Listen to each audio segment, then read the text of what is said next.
Welcome to our podcast from wherever you're listening from.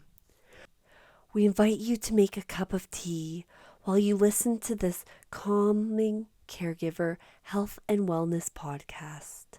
Today, we will be covering physical and emotional wellness under the 7 wellness aspects in safe and healthy children's environments by Ingrid Crowther. I'd like to start out by telling you a story about my friend, Janae. Janae has a slight headache when she wakes up in the morning. When Janae arrives at the toddler program, she finds that one of her children, Andrew, is fussy. He demands constant attention. He wants to sit in Janae's lap or be carried. When she puts him down, he cries. He refuses to sit or interact with Janae's teammate. After an hour of trying to cope with Andrew and the normal demands of the other toddlers, Janae has a pounding headache. She feels she can no longer bear to hear Andrew's cries. She comes close to snapping at a simple request from one of the other children. Finally, Janae asks her supervisor to take over for her.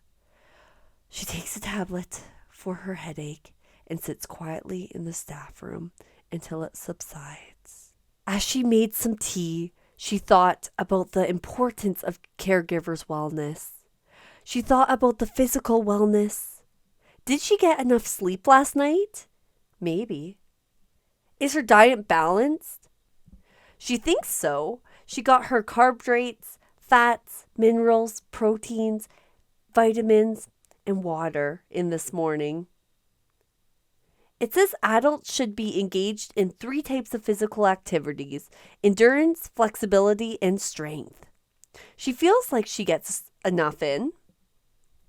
And she isn't addicted to anything, and her doctor says she is healthy. Maybe it could be something under emotional wellness. The textbook says maintaining emotional wellness requires monitoring and explaining your thoughts and feelings, identifying obstacles to emotional well-being, and finding solutions to emotional problems. She smiles because she did that. Her headache from all the crying was getting too much for her. And she reached out to her supervisor for help. She did it.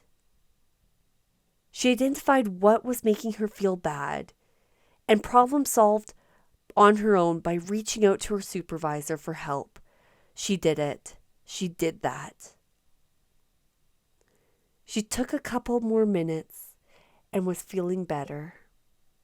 When Janae returns to the room, she feels ready to cope again.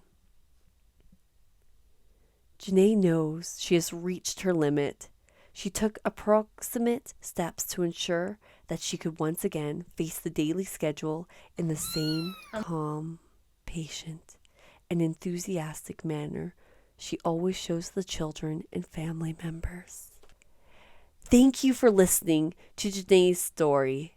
What resonated with you? And what will you take from this podcast? So much appreciated.